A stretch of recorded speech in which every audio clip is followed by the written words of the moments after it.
दोस्तों, मैं गुड्डू कुमार बीटीटीसी वैशाली।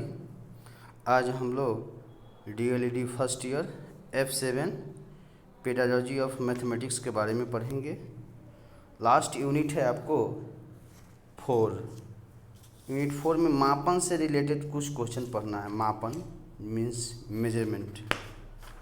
आपको बताएं कि मापन हमारे जीवन में बहुत ही महत्वपूर्ण है।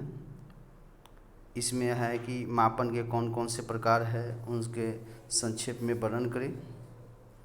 मापन को 2 भागों में विभक्त किया जा सकता है। नंबर 1 है मानसिक मापन और भौतिक मापन।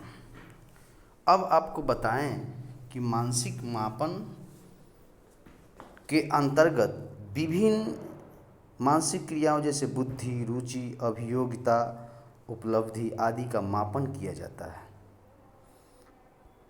इसकी प्रकृति सापेक्षिक होती है, अर्थात इसमें प्राप्तांकों का स्वयं में कोई अस्तित्व नहीं होता। उदाहरण के लिए किसी शिक्षक के कार्य के मापन श्रेष्ठ, मध्यम या निम्न रूप में किया जाता है, किंतु कितना श्रेष्ठ, मध्यम या निम्न नहीं कहा जा सकता है। मानसिक मापन में निम्नलिखित विशेषताएं होती हैं। नंबर 1, मानसिक मापन में कोई वास्तविक शून्य बिंदु नहीं होता। नंबर 2, मानसिक मापन की इकाई एक समान नहीं होती। इनकी इकाइयां सापेक्ष मूल की होती है। जैसे 13 से 14 मानसिक आयु के बालकों में उतना अंतर नहीं होता जितना 7 और 8 मानसिक आयु के बालकों में होती है। नंबर 3, मानसिक मापन में किसी गुण का आंशिक मापन ही संभव हो जाता है। नंबर 4, मानसिक मापन आत्मनिष्ठ होता है और प्रायः मानकों के आधार पर तुलना की जाती है। अब है भौतिक मापन। भौतिक मापन के अंतर्गत विभिन्न भौतिक गुणों जैसे लंबाई, दूरी, ऊंचाई आदि का मापन किया जाता है। इसी प्रकार देख रहे हैं कि नंबर 1 फिर इसका पॉइंट है भौतिक मापन में वास्तविक एक शून्य बिंदु होती है जहां कार्य प्रारंभ होती है। अब है क्रमिक स्तर का मापन।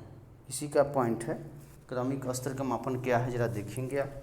क्रमिक स्तर का मापन जो है आपका, इस प्रकार के मापन में व्यक्तियों की किसी गुण की मात्रा के आधार पर निम्नतम उच्चतम के रूप में व्यवस्थित किया जाता है। ठीक है।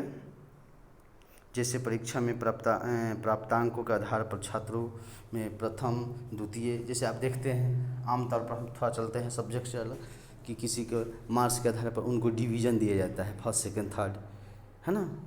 वही क्रमिक स्तर पर मापन, प्रत्येक पहले वर्ग के छात्र दूसरे वर्ग के छात्र को श्रेष्ठ होते हैं। अब देखिए नंबर 3 है अंतराल स्तर का मापनी। इसे समान इकाई मापन भी कहा जाता है और इसमें व्यक्तियों या वर्गों के मध्य की दूरी को अंकों के आधार पर ज्ञात किया जाता है। इसमें कोई वास्तविक शून्य बिंदु नहीं होता है। ठीक है। निरपेक्ष मापन संभव नहीं होता है। इसमें कुछ पॉइंट है जिसमें 94 डिग्री से 108 डिग्री तक अंकित होती है। 98 डिग्री से 99 डिग्री तक जितनी दूरी है उतनी ही दूरी 160 डिग्री से 108 डिग्री के मध्य पाई जाती है, क्योंकि अंतराल मापने में प्रत्येक इकाई समान दूरी पर स्थित होती है ना। शरीर में ज्वर की मात्रा शून्य हो मीन्स बुखार, इसका अर्थ यह नहीं कि शरीर में तापक्रम का सर्वप्रथम अभाव है। इस प्रकार के मापनी मध्य, मानक, विचलन, सहसंबंध, गुणांक आदि सांख्यिकीय गणनाओं का प्रयोग किया जाता है। लास्ट पॉइंट है इसी का अनुपात स्तर का मापनी।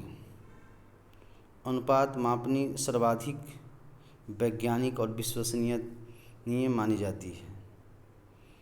इसमें अंतराल मापन की सभी विशेषताओं के साथ साथ वास्तविक शून्य बिंदु भी होता है, जिसका आशय उस गुण या विशेषता की शून्य मात्रा से है।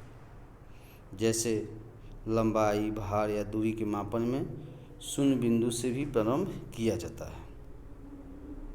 इस वास्तविक शून्य बिंदु को मापनी का प्रारंभिक बिंदु माना जाता है। इस आधार पर विभिन्न दूरी के स्थान में अनुपात का पता लगा लेते हैं और निश्चित रूप से कह सकते हैं कि अ स्थान ब स्थान से आधी दुगनी या 4 गुनी दूरी पर स्थित है। इसमें सभी गणितीय संक्रियाएं जैसे जोड़ घटाव गुणा भाग आदि का प्रयोग किया जाता है। फिर से एक बार आपको रिपीट कर दें कि मानसिक मापन है आपका, इसका पॉइंट नंबर 2 है भौतिक मापन, और इसी का नंबर 2 का ही है उसका कुछ कट पॉइंट क्रमिक स्तर का मापनी, अंतराल स्तर का मापनी, अनुपात स्तर का मापनी। इसको आप विस्तार से देख लेंगे और यदि किसी भी स्टूडेंट को प्रॉब्लम हो तो मेरे मोबाइल नंबर पर कांटेक्ट कर सकते हैं। मेरा मोबाइल नंबर है 9905634649। Okay, thanks.